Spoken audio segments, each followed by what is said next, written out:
কাঁচা টমেটো আর পাকা টমেটো দিয়ে রুই মাছ রান্না করব। এই জন্য মাছগুলো ভেজে নিয়েছি। মাছ ভাজার তেলটাও দিয়ে দিয়েছি। গোটা মশলা, বেশি করে পেঁয়াজ কুচি আর একটা টমেটো কুচি ভালোভাবে ভেজে নিয়েছি।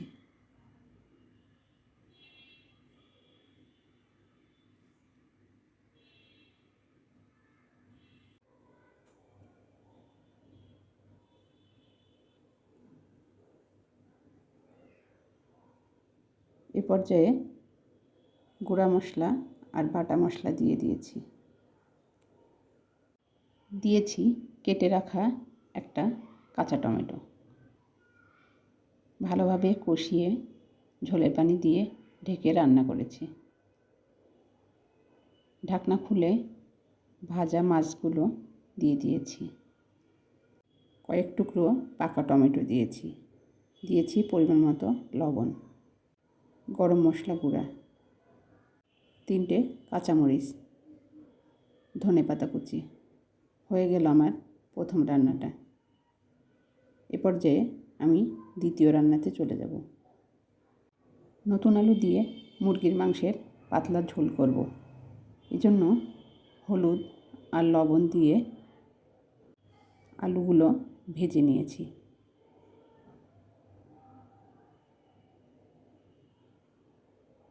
সেম তেলে গোটা মশলাগুলো দিয়ে দিয়েছি পেঁয়াজ কুচি।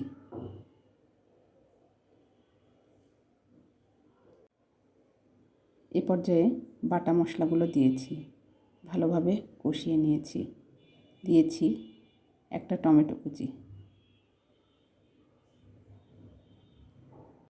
বাটা মশলার সাথে টমেটো কুচি ভালোভাবে কষিয়ে নিয়েছি।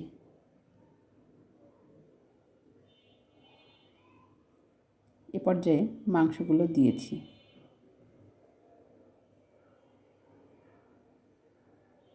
বেশ কিছুক্ষণ ধরে মাংসটা কষিয়ে নিয়েছি।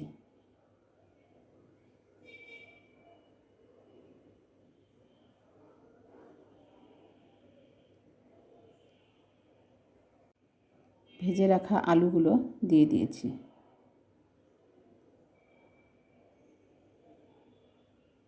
এখন সেদ্ধর জন্য পানি দিয়ে দিয়েছি। ঢেকে রান্না করব। ঢাকনা খুলে মাংসগুলো একটু উল্টে পাল্টে দিয়েছি। আবার ঢাকনা দিয়ে কিছুক্ষণ রান্না করেছি। এ পর্যায়ে দিয়েছি গরম মশলা গুঁড়া, কয়েকটা কাঁচামরিচ। আজকে দুটো রান্না শেয়ার করলাম।